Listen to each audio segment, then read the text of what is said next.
Des experts, des astuces. L'émission complice de votre vitalité. Isabelle Huot. L'activité physique est comme la saine alimentation, un outil précieux pour prévenir les maladies chroniques. Pour nous en parler, on reçoit un docteur en kinésiologie, Maxime Saint-Onge. Docteur Kin, allô? Allô Isabelle, comment ça va? Ça va bien, ça va bien. Je te cite, tu dis « Aucun médicament agit sur autant de facteurs que l'activité physique ». Oui, c'est ce qui est fascinant, là, c'est que l'activité physique a un effet vraiment sur plusieurs variables à la fois. Donc, tu sais, les médicaments pour traiter ou encore des fois pour prévenir, ça peut être super efficace, mais ça va cibler une chose. Si tu prends un médicament pour l'hypertension, ça va gérer ton hypertension. Ça améliore pas nécessairement tes fonctions cognitives, ça réduit pas ton risque de développer un cancer. Tu sais, c'est spécifique, puis c'est correct, c'est sa fonction. Oui. L'activité physique puis l'exercice qui est super intéressant, c'est que ça va toucher plusieurs éléments. Donc, c'est gros avantage. Puis, ben, c'est surtout qu'il y a très peu d'effets secondaires. Ah, donc, ben c'est absolument. vraiment, Est-ce là, que tu dirais, Maxime, que c'est plus puissant que la saine alimentation ou tu mettrais les deux là, au même niveau? Ben écoute, moi, j'irais même pas comparer. C'est-à-dire que les deux ont leurs bénéfices comme tels. Fait que, tu sais, si tu fais de l'exercice, si tu es suffisamment actif, tu as des bénéfices santé, puis ça, c'est presque indépendant de d'autres facteurs comme la nutrition. Donc, c'est pas, moi, je vois pas ça un peu comme, ben, un est mieux que l'autre ou un est préférable. Ben, c'est possible d'avoir les deux, sinon, ben, aussi bien en avoir un des deux. Donc, je pense que c'est vraiment très complémentaire. Oui. Puis là, revient sur la distinction. On l'a fait la dernière fois, mais pour les gens qui écoutent cette chronique-là, activité physique versus exercice. Ouais, ça c'est super important parce que Oui. même dans la communauté scientifique, là, on utilise souvent exercice puis activité physique de façon interchangeable, puis c'est pas tout à fait juste. C'est beaucoup de gens qui vont dire moi j'aime pas faire de l'exercice, j'aime mieux faire de l'activité physique, ou inversement, je veux pas faire d'exercice. Donc la définition comme telle, là, l'activité physique, c'est lorsqu'on va contracter nos muscles pour bouger. Donc, ça c'est au quotidien, que ce soit faire du ménage, que ce soit marcher pour aller au travail, peu importe. Donc, monter des marches d'escalier, tout ça, c'est de l'activité physique. L'exercice, c'est beaucoup plus spécifique. Donc, l'exercice, ça va être des activités physiques qui sont planifiées dans le but d'améliorer notre condition physique. Donc, Un si je vais entraînement, un m'entraîner pour sport. Exactement. Donc, c'est ça. On a un objectif d'amélioration de quelque chose, tandis que l'activité physique, c'est plus bouger puis le plaisir de bouger comme tel. Puis Idéalement, il faut faire les deux. Ben, c'est ça qui devient intéressant. C'est que pour faire de l'activité physique, ça prend un minimum de conditions physiques. Donc, quelqu'un qui a une bonne condition physique peut plus facilement faire de l'activité physique. Tu sais, il y a des facteurs limitants, là. Exemple, moi, je nage à peu près comme une roche.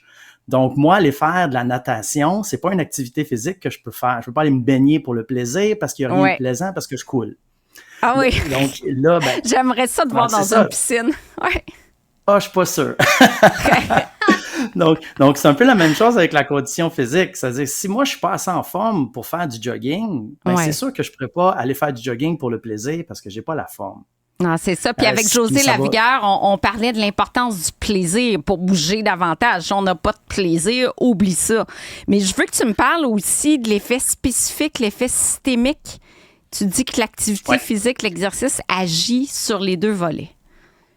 Exactement. Donc, si je prends l'exemple de la pression artérielle, si on va faire de l'exercice, style aérobie du cardio, je vais faire de la marche rapide, un jogging, là, peu importe, ça va avoir un effet spécifique sur ma pression artérielle. Donc, ça va m'aider à mieux réguler ma pression artérielle, plein de bénéfices par rapport à ça. Mais aussi, le fait d'aller faire ça, ben, ça améliore ma fonction cardio-respiratoire, ça a un effet sur mes fonctions cognitives, ça a un effet sur le squelette, sur la masse musculaire. Donc, on va faire travailler les muscles, on va faire bouger. Et ça fait en sorte que l'exercice va avoir un effet systémique en plus de pouvoir cibler de façon spécifique certains éléments là, qui sont associés à la santé ou à certaines maladies.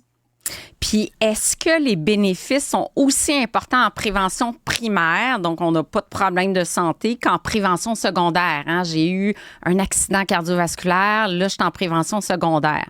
Les deux?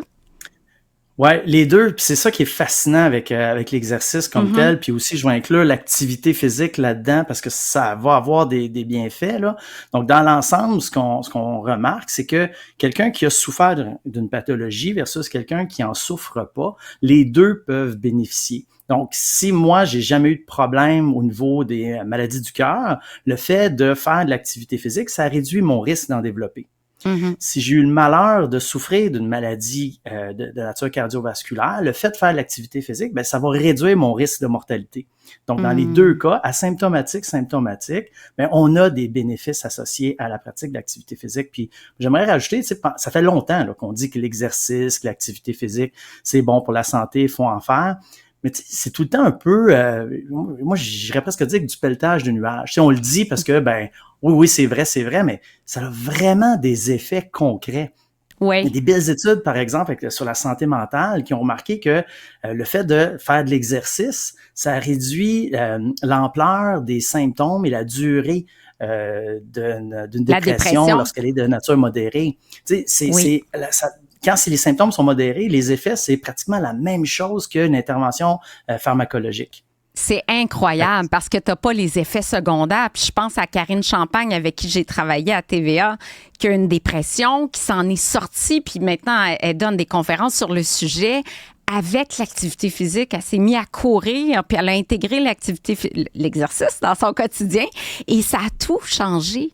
C'est fou parce que, tu sais, on le sait comment les antidépresseurs ont des effets secondaires, notamment sur le gain de poids. Puis là, tu gagnes du poids, tu as d'autres effets souvent sur le cholestérol ou d'autres, le prédiabète et compagnie. Juste bouger peut tout changer. Exact. Puis, tu sais, on va souvent, par contre, le prescrire à la légère. Tu sais, l'exercice, on va dire, ben, bouge.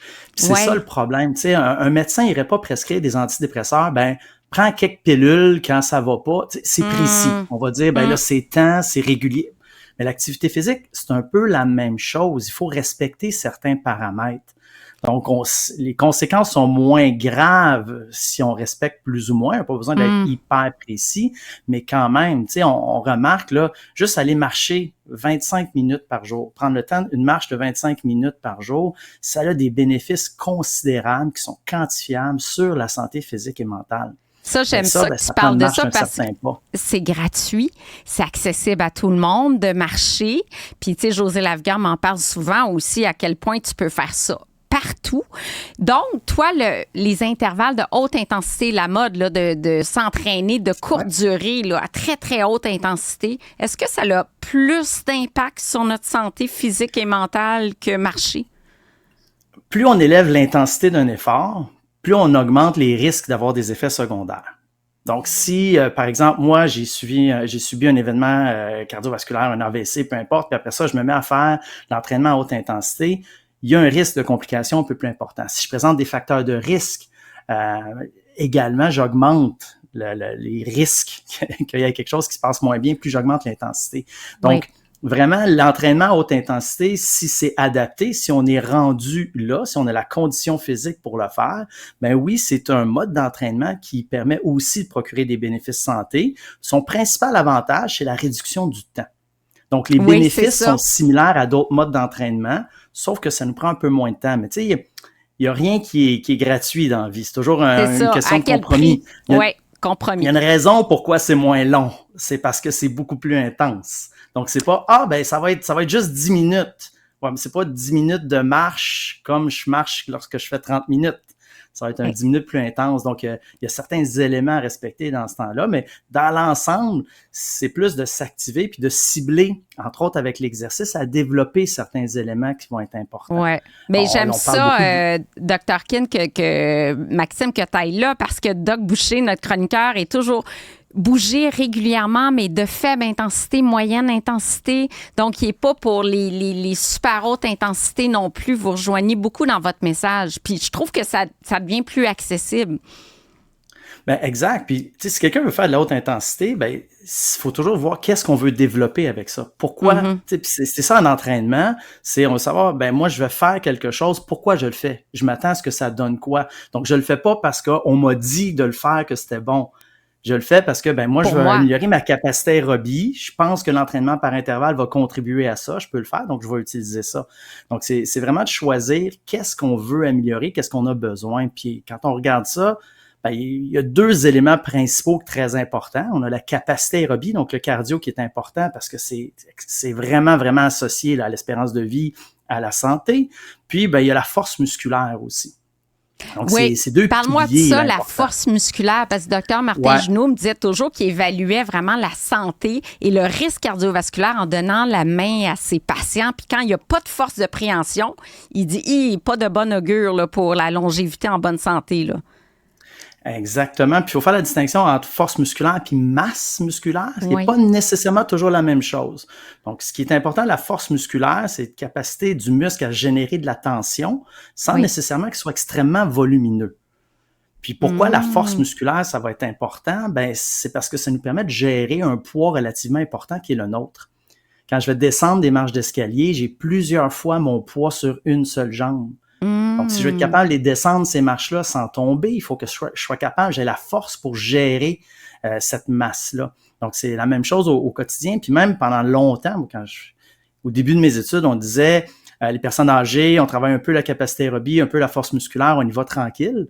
De plus en plus, après ça, on a dit non, on va y aller un peu plus fort pour la capacité aérobie puis la force. Puis maintenant, on commence de plus en plus à considérer aller entraîner les personnes âgées sur les mêmes paramètres que des athlètes. Donc, travailler en puissance, travailler en agilité, parce qu'on se rend compte qu'il y a d'énormes bénéfices pour ça. Donc, c'est vraiment... Puis on est moins fragilisant. Donc, on prend un petit peu plus de chance. Puis encore une fois, c'est toujours d'y aller progressivement à son rythme. Mais de plus en plus, on fait des parallèles, des analogies avec les athlètes. Donc, les monsieur, madame, tout le monde, même si je déteste cette appellation-là, ben ils devraient s'entraîner un peu selon le même principe que des athlètes. C'est-à-dire, ben moi, un athlète a besoin d'améliorer sa force pour lever plus lourd parce qu'il fait de l'haltérophilie. Parfait. Ben, monsieur, madame, tout le monde devrait dire, ben, moi, je vais améliorer ma force musculaire parce que j'ai besoin de gérer mon poids dans les marches d'escalier, parce que j'ai besoin d'être capable de soulever des charges au quotidien. Même chose, ma capacité aérobie. Puis après ça, c'est de planifier l'exercice pour développer ces qualités-là. Donc, la flexibilité aussi, la souplesse, la flexibilité, puis on dit moins d'ostéoporose, moins de risque de chute, meilleure qualité de vie, bien sûr, longévité en bonne santé aussi. Le gain musculaire, je vais revenir là-dessus, tu dis c'est pas parce qu'on a une grosse masse musculaire qu'on a nécessairement plus de force? Exact. Ben, sans rentrer trop dans les détails, la force musculaire, c'est fonction de deux choses. La surface du muscle, donc on peut dire sa grosseur, puis la capacité de notre système nerveux à recruter, à utiliser cette viande-là. Donc, je peux avoir beaucoup de masse musculaire sans nécessairement être très bon pour la recruter de façon synchronisée. On observe, par exemple, des gens qui vont être en état d'obésité, qui ont une masse musculaire très, très importante, mais on remarque que leur force est pas proportionnelle à leur masse musculaire. Donc ça nous indique qu'ils n'utilisent pas très bien leur masse musculaire. Donc si on dit on va gagner de la masse, ben c'est pas intéressant, c'est plus de rentabiliser la masse musculaire qu'on a. Donc avant de penser à moi il faut que je gagne du muscle, ben il faut se poser la question 1, est-ce que j'ai assez de muscle? 2, est-ce que je suis capable d'utiliser de façon convenable et efficace le muscle que j'ai? Comment on fait pour évaluer ça, Maxime? Est-ce qu'on fait c'est-tu le nombre de poids qu'on soulève ou non? Ben, c'est un peu ça. Il y a différentes façons. Donc, une façon classique qui est pas parfaite, mais c'est le poids qu'on soulève sur un mouvement, on le divise par notre poids total. Donc, on veut que ce chiffre-là augmente. Donc, si je gagne la masse musculaire puis je lève pas plus lourd, ben mon chiffre va diminuer. Donc, c'est une façon là, un peu simpliste, mais qui permet d'avoir une idée. Donc, ce qu'on veut, c'est améliorer notre ratio là-dessus, donc avoir le plus de force possible pour les kilos de muscle qu'on a. Ah, ben écoute, génial. Je rappelle à tous que sur ton site Internet, tu proposes notamment évaluation de la condition physique. Tu as un balado, des articles. Je pense que tu as publié encore aujourd'hui un nouvel article, des programmes d'entraînement, drkin.com.